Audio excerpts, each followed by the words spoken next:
आके खड़ी हो गई पागल औरत, या रसूल अल्लाह कोई बात करनी है। मेरे करीम महबूब ने तवज्जो फरमाई ही थी कि उसके मोहल्ले के लोग खड़े हो गए, कहने लगे हुजूर ये तो पागल है, ऐसे ही करती रहती है, आपका टाइम बड़ा कीमती है। हजरत अनस कहते हैं हुजूर को जलाल आ, मैं खामोश हो जाऊं, मुझसे बात कर रही है कि तुमसे कर रही है, तुम कौन होते हो मुझे मशवरा देने वाले, बैठ जाओ। महबूब ने फरमाया क्या बात है बीबी बताओ। कहने लगे यहाँ नहीं, अकेले में बात। हुजूर मैंने अकेले में। फरमाया चल मैं तेरे साथ। आपको कहानी नहीं सुना रहा, उस रसूल की बात सुना रहा हूँ जिस रसूल की हर बात हमारे लिए दस्तूर हयात। नबी करीम उस पागल औरत के पीछे पीछे हुजूर ने चलना शुरू किया। हुजूर को सहरा में ले गई, रेत पे मेरे महबूब को बिठा लिया, रेत पे।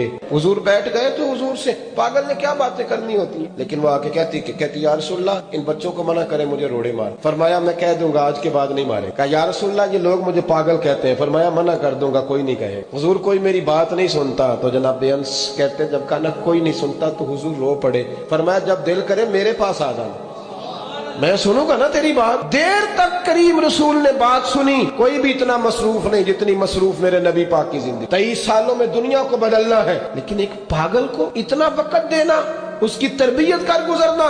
हबीब करीम अलैहिस्सलाम देर तक सुनते रहे। वो खातून अपनी मर्जी से उठ के खड़ी हुई और कहने लगी मैं थक गई हूँ अब आप जाइए। तो हुजूर फिर मुस्कुराए, फरमाया दिल दोबारा करे ना जब भी तो फटाफट आ जाना, मेरा दरवाजा खुला मिलेगा। सहाबी थे, नबी पाक सल्लल्लाहु अलैहि वसल्लम एक देहात पे गए तो वो सहाबी आए, काला कलोटा रंग, और कुछ बीमार थे तो जिस्म से बदबू भी आती थी।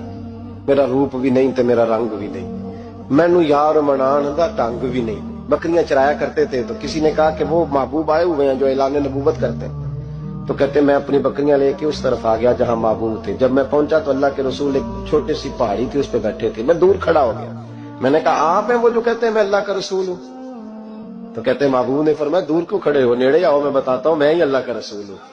तो कहते हैं मैंने कहा नहीं मेरे जिस्म से बदबू आती है, मुझे तो मेरे अपने पास नहीं बिठाते, पसीना आता है तो बदबू निकलती है, हुजूर मैं नहीं करीब आता। कहते महबूब उठ के खड़े हुए, हुजूर कदम आगे बढ़ाते तो मैं पीछे बढ़ाता, हुजूर आगे मेरी जानिब चलते तो मैं पीछे होता। फरमाते महबूब तेज दौड़े और मेरे करीब आए तो नबी पाक अलैहिस्सलाम ने मुझे बगलगीर कर लिया।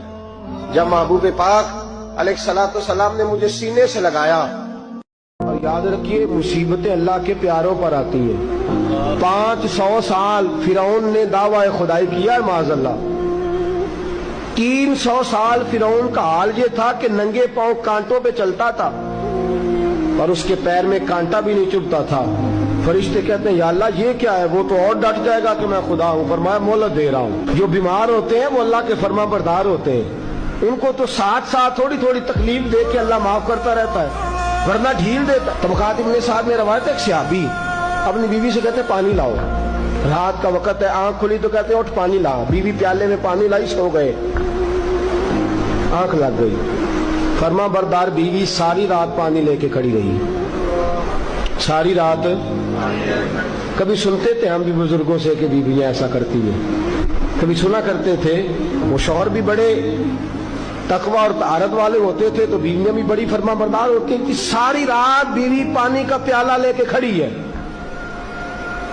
सुबह आंख खुली तो अपनी बीवी से कहने लगे क्या बात है तेरी, मांग तू क्या मांगती है, आज तू जैसे कहेगी मैं वैसे कर दूंगा। सारी रात तू खड़ी रही, बोल जिस तरह तू कहेगी।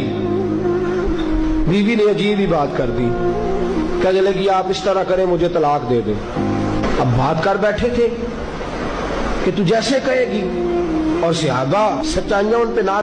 हज़रत अबू बकर सिद्दीक का जमाना था तो एक शख्स मुल्क के शाम का रहने वाला, बड़ा कर्जा चढ़ गया उस पे, तो वो हज़रत अबू बकर सिद्दीक के पास आया, कहने लगा आप अमीर भी हैं और अमीर भी हैं, दोनों बातें। एक अमीर ये है कि मुसलमानों के सरबराह हैं, और दूसरा अल्लाह ने आपको माल दौलत भी अता फरमाया है, तो मेरे ऊपर कर्जा चढ़ गया तो मेहरबानी फरमाए। वो कहता है हज़रत सिद्दीक अकबर ने मेरा हाथ पकड़ा, घर के अंदर ले गए। बाहर से दरवाजा बड़ा आला था, लेकिन घर के अंदर गया तो चारपाई भी कोई नहीं थी, खजूर की चटाइयां बिछी हुई थी, खजूर की छाल की, और वो भी फटी हुई। फरमाते सैयदना सिद्दीक अकबर ने बिठा लिया मुझे, और मुझे कहने लगे यार तुझे एक अजीब बात ना बताऊं? तो बताइए। फरमाने लगे 3 दिन हो गए मैंने अनाज का दाना भी नहीं खाया, खजूर के ऊपर गुजारा कर लेता हूं मैं, आजकल हालात मेरे ठीक नहीं है। لگا جی پھر میں کیا کروں؟ تو آپ فرمانے لگے تو عثمان غنی کے پاس جا۔ کس کے پاس؟ شخص کہنے لگا جی مجھے تو بہت سارے پیسے چاہیے۔ تو آپ نے فرمایا تیری سوچ وہاں ختم ہوتی ہے جہاں سے عثمان کی سخاوت شروع ہوتی ہے۔ تیری سوچ وہاں تو جو سوچتا ہے نا اتنے ملیں گے، تیری ختم ہوتی ہے سوچ جہاں سے عثمان کی سخاوت شروع ہوتی ہے۔ تو جا۔ کہنے لگا جی